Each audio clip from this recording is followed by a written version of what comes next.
So we are starting with consumer and producer surplus and उसके बाद हमें price ceiling and price floors का topic करना है, ठीक है?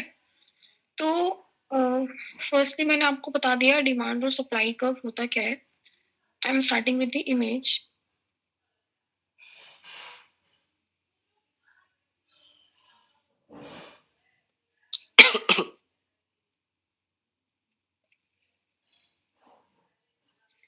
जैसे ये हमारा क्वांटिटी और प्राइस का ग्राफ है।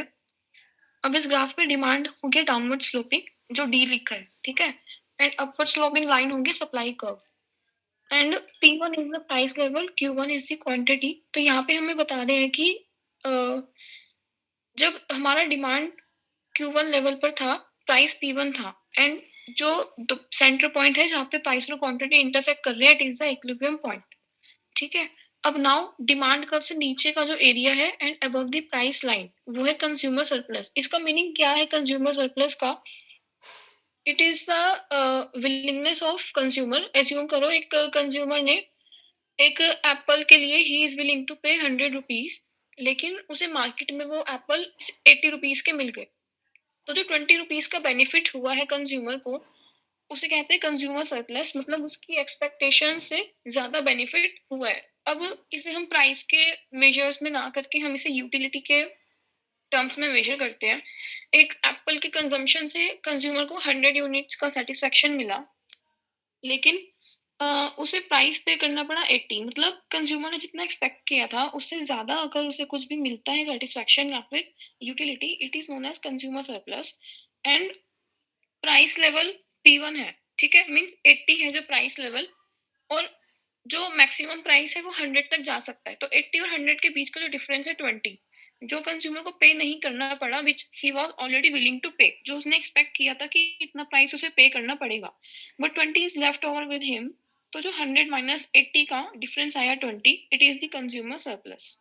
तो ये क्लियर है, consumer surplus is the area below the demand curve, means जितनी वो डिमांड कर रहा है मैक्सिमम वो 100 की डिमांड कर रहा है, and above the price line means 80 rupees उसे पे करने पड़े। तो 80 और 100 के बीच का जो डिफरेंस है below the demand curve and above the price line, it is known as the consumer surplus. ये क्लियर है? Yes, ma'am. Yes, ma'am.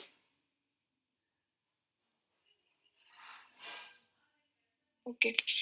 Second आता है producer surplus.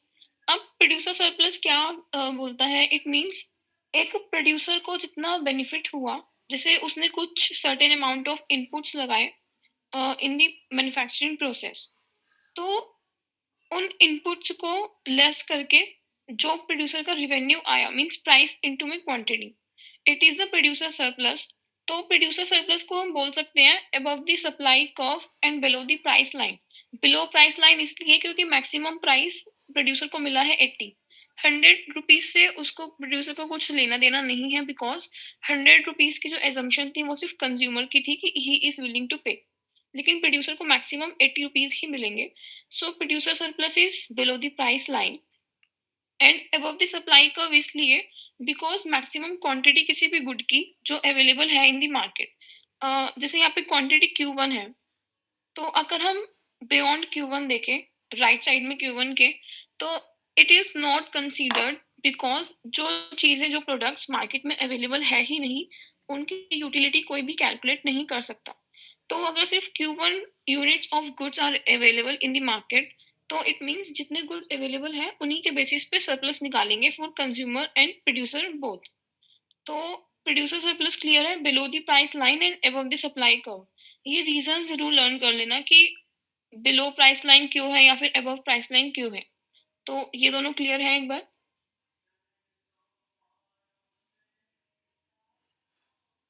Yes, ma'am. Excuse me, Yes, ma'am. ma'am, please give and example of producer surplus. Producer surplus, Yes, ma'am. If I will say एक producer ने T shirts की manufacturing की। एक T shirts का price assume 1000 था, 1000 rupees maximum cell हो सकते थे इन द मार्केट।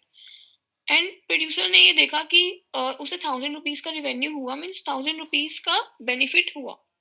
अब अगर हम इसे सप्लाई को देखें कि सप्लाई 1 यूनिट से स्टार्ट हुई है, it totally depends on supply curve. Supply curve हमारा जनरली 0 यूनिट से स्टार्ट होता है, लेकिन in some cases supply curve can start from non 0 units. तो अगर 100 यूनिट्स ऑफ टी-शर्ट्स अवेलेबल है इन द मार्केट, तो on the basis of 100 units, 100 is Q1, तो on the basis of this 100 units and P1 is 1000, इस इन दोनों का मिला के जो बेनिफिट हुआ to the producer, it is known as the producer surplus. Ma'am आपकी आवाज शेकी हो रही है। शेकी हो रही है, 1 second.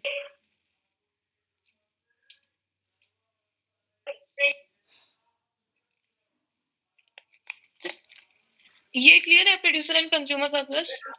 Yes, ma'am.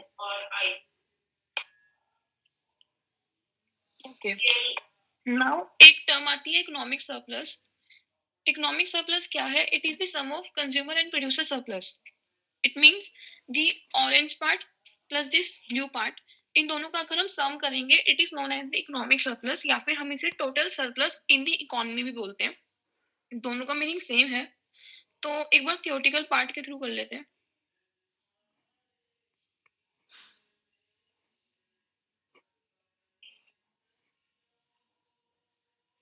Here, consumer surplus is the difference between highest price a consumer is willing to pay. Means मैंने आपको बताया 100 कि consumer 100 रुपीस का highest price पे करने के लिए willing था, and actual price they have to pay for a good means 80 rupees. तो इन दोनों के बीच का जो difference आया 100 minus 80, it is known as the consumer surplus। means 20 rupees का जो difference था, it is known as the consumer surplus। जितना ज्यादा consumer surplus होगा, उतनी ही ज्यादा demand increase होगी in the economy। It mean consumers को किसी भी गुड की परचेज में सेटिस्फैक्शन मिलेगा, तो वो उस गुड की डिमांड को उतना ही इंक्रीज कर देगा। नाउ नेक्स्ट इज, ये तो हो गया इकोनॉमिक सरप्लस। ये मैंने आपको बता दिया कि टू रिलेटेड क्वांटिटीज का इकोनॉमिक सरप्लस कैसे निकालेंगे। It is the sum of consumer surplus and the producer surplus. Economic surplus को हम टोटल सरप्लस भी बोलते हैं। तो अगर आपके एग्जाम में ऐसे क्वेश्चन आया what is the difference between consumer and producer surplus, या फिर what do you mean by total surplus, तो total surplus is nothing, it is the sum of consumer and producer surplus. Next line में लिखा हुआ है producer surplus is the difference between actual price of a good और service and the lowest price producer will be willing to accept. It means जैसे मैंने आपको बताया कि एज्यूम एक टी शर्ट की कॉस्ट थी 1000 रुपीज, तो प्रोड्यूसर को मैक्सिमम 1000 रुपीज मिल सकते थे from the consumer. Now minimum price consumer could accept, जो उसके इनपुट्स की कॉस्ट लगी थी, एज्यूम उसके इनपुट्स थे 400 रुपीज के, तो जो डिफरेंस था 400,000 एंड 400 के बीच का डिफरेंस था 600। 600 is the producer surplus. It means minimum he can accept 400। 400 से अगर वो नीचे एक्सेप्ट करेगा, it will be a loss to the producer.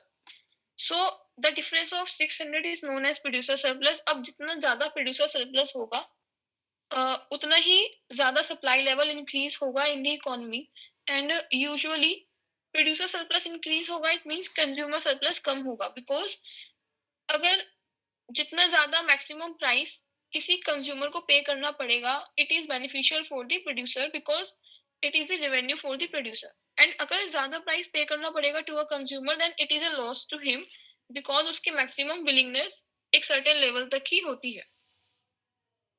These are some key takeaways। ये रिपीटेशन ही है for the division of this topic. अच्छा, इसमें से लिखा है for consumer surplus represents a monetary gain because they are able to purchase items for less than the highest price they would be willing to pay. इसका meaning ये है कि consumer surplus हमने मॉनेटरी वैल्यूज में निकाला, और इसे monetary gain भी बोलते हैं। मींस जो 20 रुपीज का बेनिफिट हुआ to a producer, it is a monetary gain for him. उसकी रियल इनकम इंक्रीज हो रही है। We can say real income is increasing for the consumer जब हमारा कंज्यूमर सरप्लस इंक्रीज हो रहा है, because with a given level of income. जैसे उसके पास 100 रुपीज थे और उसे 80 ही पे करने पड़े, तो with a given level of income of 100 rupees he can purchase more ma'am goods. Excuse me. Means आप या मैम आपकी आवाज बीच में खोचो खोचो हो रही है। यस मैम, मैम थोड़ी खोचो खोचो सी आवाज आ रही है। Yes, ma'am. खोजो खोजो हो रही है। आपको टॉपिक तो समझ आ रहा है ना? मैम आप Yes, थोड़ा sir. स्लो बोलो प्लीज, वो बीच बीच में बोलो। गायब, बीच में दिक्कत आ रही है अच्छा ठीक है, सुनने में। कैमरे पे। Okay okay.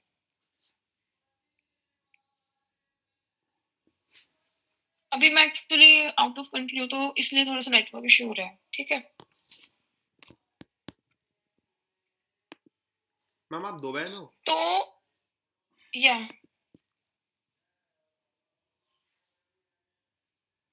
तो मैंने आपको बताया कि कंज्यूमर सरप्लस जितना ज्यादा हमारा मॉनेटरी गेन होगा, मींस 100 रुपीज का विलिंगनेस था एक कंज्यूमर का, एंड उसे 80 रुपीज ही पे करने पड़े। इट मीन्स जो हमारे पास लेफ्ट ओवर 20 रुपीज की इनकम है, consumer can purchase more goods, means except the apples, he can purchase more goods from this 20 rupees. तो कंज्यूमर सरप्लस को हम मॉनेटरी गेन के टर्म्स में भी कैलकुलेट कर सकते हैं। And similar for the producer surplus, जितना ज्यादा प्रोड्यूसर सरप्लस होगा, he can produce more goods. जैसे हमारा 600 यूनिट्स का डिफरेंस आया, तो in this 600 units producer can manufacture more goods. So these surplus in the economy, they both can be considered as monetary gains to producer and the consumer. तो एक बार ये image और देख लो। I'm again repeating, जो ये orange part है below the demand curve and above the price line, it is the consumer surplus, and the blue part above the supply curve and below the price line, it is producer surplus. और ये तो हो गई surplus की बात। अगर हमें total revenue निकालना होता है, रेवेन्यू तो समझते होंगे आप, प्राइस इनटू में क्वांटिटी का पार्ट, मींस रेवेन्यू इज जो इनकम मिली है टू दी प्रोड्यूसर। जैसे आप मार्केट में गए, you had purchase 100 books for 1000 rupees, 1000 तो आपका टोटल हो गया। अगर पर बुक की कॉस्ट थी 10 रुपीज, तो 100 इंटू में 10, इट इज 1000। तो अगर हमें रेवेन्यू निकालना है, आपने तो पूरे 1000 रुपीज पे करे हैं टू दी प्रोड्यूसर, तो 1000 is the revenue to the producer, and आपके लिए 1000 रुपीज है एक्सपेंडिचर। यहाँ पे we can say P1 is 100 rupees for per book, ठीक है, एंड Q1 इज 10 बुक्स। तो P1 इंटू में Q1 means the square part, ये जो ब्लू वाला ट्राइंगल है एंड इसके नीचे जो व्हाइट ट्राइंगल है, this whole square part, it is the total revenue in the economy. So the orange and blue part, it is the total surplus, and P1 into में Q1 जो दोनों triangles का sum है, it is the total revenue in the economy.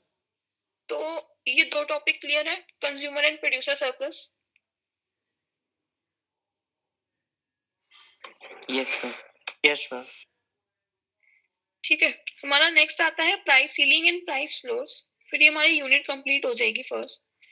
अब price ceiling है क्या? जब government कुछ मतलब price ceiling and price floors, these both are regulated by the government. Means हमारी पब्लिक अथॉरिटीज कुछ लॉज निकालती है कि beyond a certain level price increase या डिक्रीज नहीं होगा। These two are the methods to control price in the economy.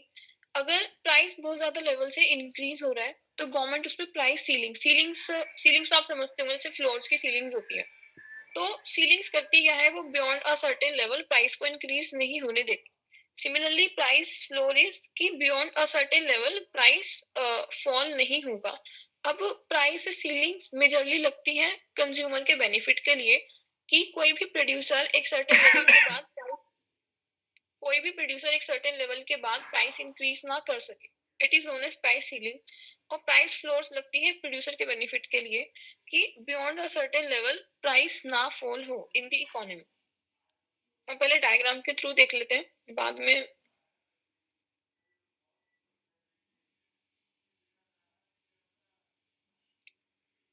पहला price floor देखो, कंफ्यूज हो जाओगे।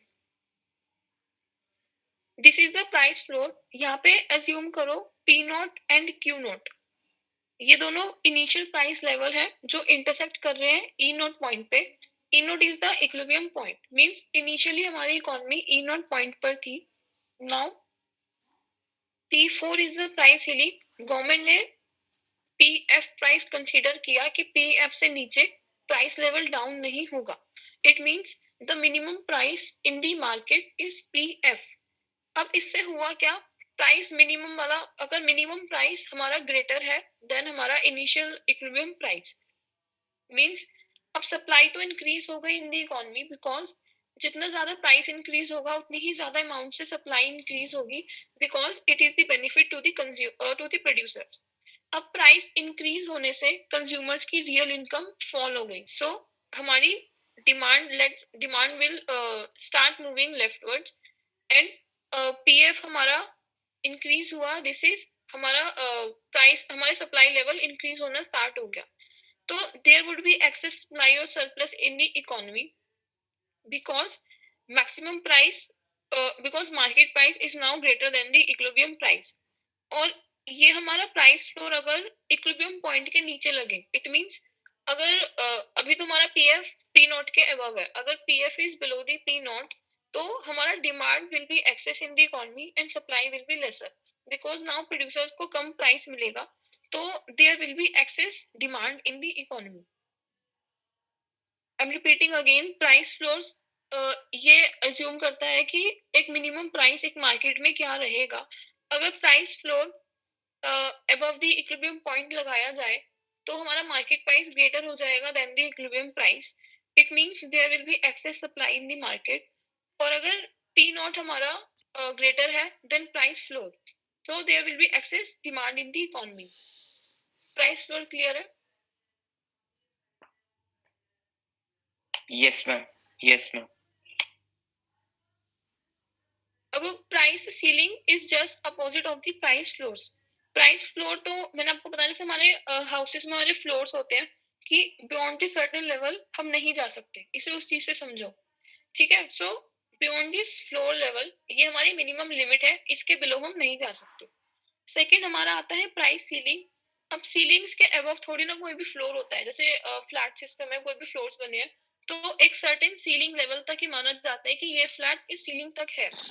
तो similarly we can say price ceiling ये बताता है कि beyond a certain level price level increase नहीं होगा। जैसे यहाँ पे हमारा इवन इक्विलिब्रियम प्राइस लेवल था, can you mute your mic? जैसे यहाँ पे इवन इक्विलिब्रियम प्राइस लेवल था, इट मींस 600, देन गवर्नमेंट ने प्राइस सीलिंग सेट करी 500 प्राइस लेवल पे, इट मींस 500 से प्राइस लेवल इंक्रीज नहीं होगा।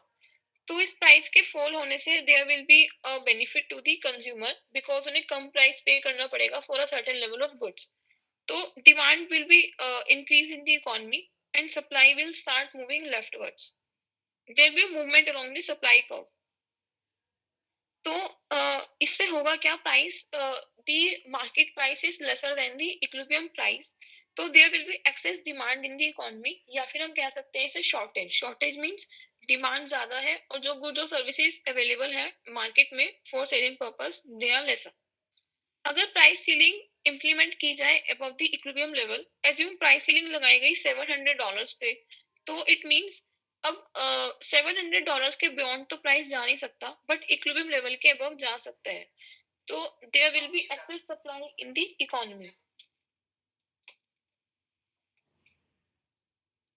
प्राइस सीलिंग क्लियर है? Yes, ma'am. मैम एक बार वो दोबारा एक्सप्लेन कर दो, तो 700 तक जाएगा प्राइस। मैम ये कौन से फिर वाला? ऐसा ही हो जाएगा ना, जैसा मैम प्राइस फ्लोर में था, तो उसका जैसे आपने प्राइस फ्लोर में बताया था उसका अपोजिट। प्राइस फ्लोर नहीं नहीं, एक सेकेंड, आप कंफ्यूज हो रहे हो। प्राइस फ्लोर का मैंने बताया कि एक सर्टेन लेवल के बाद प्राइस लेसर नहीं होगा, means price floor minimum price बताता है और प्राइस सीलिंग मैक्सिमम प्राइस बताता है। इट मींस जैसे प्राइस फ्लोर लगा पीएफ, तो हमने कहा पीएफ से बिलो प्राइस नहीं जाएगा, बट पीएफ के अबव। अगर हम पीएफ के अबव एक और पॉइंट डाले P1, तो पीएफ के अबव का प्राइस तो इंप्लीमेंट हो सकता है इन द मार्केट, बट ये पी नोट का प्राइस ये इंप्लीमेंट नहीं होगा, because minimum price level in the economy is PF.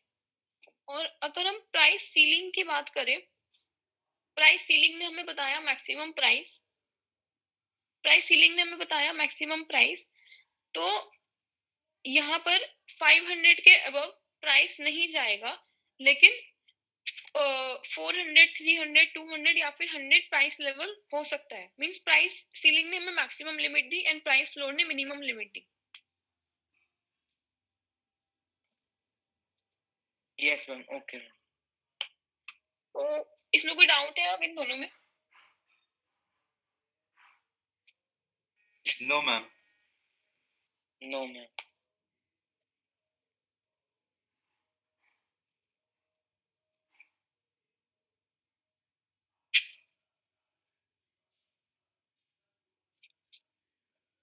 इसको एक बार थ्योरेटिकली भी देख लेते हैं।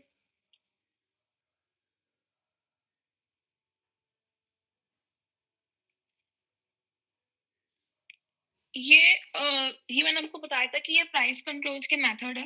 Laws enacted by government to regulate prices are called price control. मतलब गवर्नमेंट ये मेथड्स इंप्लीमेंट करती है ताकि मार्केट में प्राइस लेवल कंट्रोल रहे, प्रोड्यूसर्स या फिर कंज्यूमर्स की एक किसी भी गुड का अनएथिकल प्राइस ना लगाए। जैसे हम बुक्स का एग्जांपल है, किसी भी बुक की कॉस्टिंग 100 रुपीज थी, प्रोड्यूसर ने ज्यादा बेनिफिट गेन करने के लिए उस बुक की कॉस्टिंग 500 कर दी, जो कि अनएथिकल थी। तो इन एक्टिविटीज को रेगुलेट करने के लिए प्राइस सीलिंग और प्राइस फ्लोर्स का यूज किया जाता है। अब नेक्स्ट लाइन में लिखा हुआ है, price floor keeps a price from falling beyond a certain level the floor. Similarly जैसे मैंने आपको बताया कि जैसे हमारे हाउसेज में फ्लोर्स होते हैं कि बियॉन्ड द सर्टेन लेवल कोई भी फ्लैट नहीं काउंट होगा। जैसे first floor, second floor, third floor होता है। तो अगर हम देखें किसी एक फर्स्ट फ्लोर की यूनिट का कि उसमें फ्लोरिंग लग गई नीचे, तो ग्राउंड फ्लोर और फर्स्ट फ्लोर सेपरेट हो गया। सिमिलरली अगर सीलिंग्स के through first and second floor separate हो गया, तो प्राइस फ्लोर्स हमेशा काउंट होगा to keep the price at a minimum level, और प्राइस सीलिंग हमेशा काउंट होगा to keep the price at a maximum level. देखो प्राइस फ्लोर की डिफाइन लिखी है, price floor is the lowest legal price that can be paid in a market for goods और service, labour और financial capital. मतलब it is the lowest price जो कि हर किसी को पे करना ही है। अगर गवर्नमेंट ने एक बुक अगर 100 रुपीज की सेल हो रही थी, बट गवर्नमेंट ने क्या किया, उसका प्राइस फ्लोर 150 लगा दिया। इट मीन्स अब बुक मिनिमम 150 रुपीज की सेल होगी। अब 150 से अबव कितना भी अमाउंट हो सकता है अगर प्राइस सीलिंग इम्प्लीमेंट नहीं हुई। लेकिन 150 से बिलो वो बुक सेल नहीं होगी, because it is the minimum price as per given by the government. तो इसमें एग्जांपल्स भी हैं एक दो इन नोट्स में। फर्स्टली कंज्यूमर प्रोड्यूसर सरप्लस के हैं, उनके डिफाइन इकोनॉमिक सरप्लस की डिफाइन है, 2 टाइम्स अलग अलग डिफाइन लिख दी है मैंने इसमें। Price ceiling and price floors clear है, इनके डायग्राम जरूर कर लेना। और ये नोट्स मैंने क्लासरूम में अपडेट कर दिए हैं, तो नोट्स आपको वहां से मिल जाएंगे। Yes ma'am. मैम ग्रुप पे भी नेक्स्ट सेंड कर दिए। ग्रुप पे मैं कर दूंगी अभी थोड़ी देर। मैम Group मैंने price- कर दिया। अच्छा ठीक।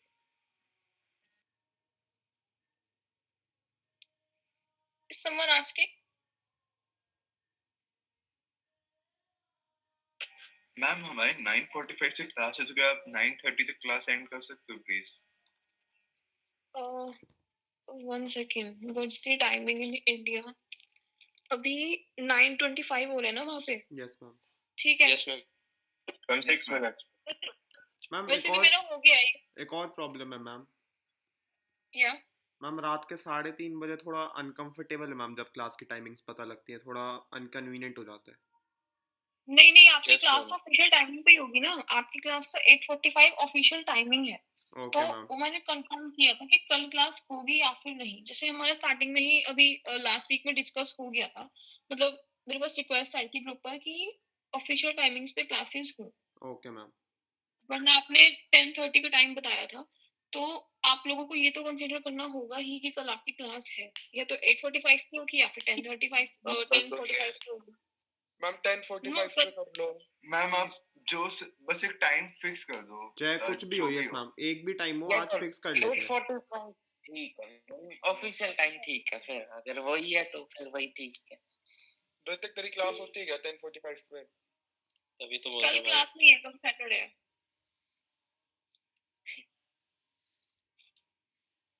मैम और पिछली बार भी मैम प्रोडक्शन पूछे थे पॉसिबिलिटी कर्व के भी नोट्स अपडेट कर दीजिए प्लीज। किसके? पीपीएफ के? Okay fine. Yes ma'am, thank you.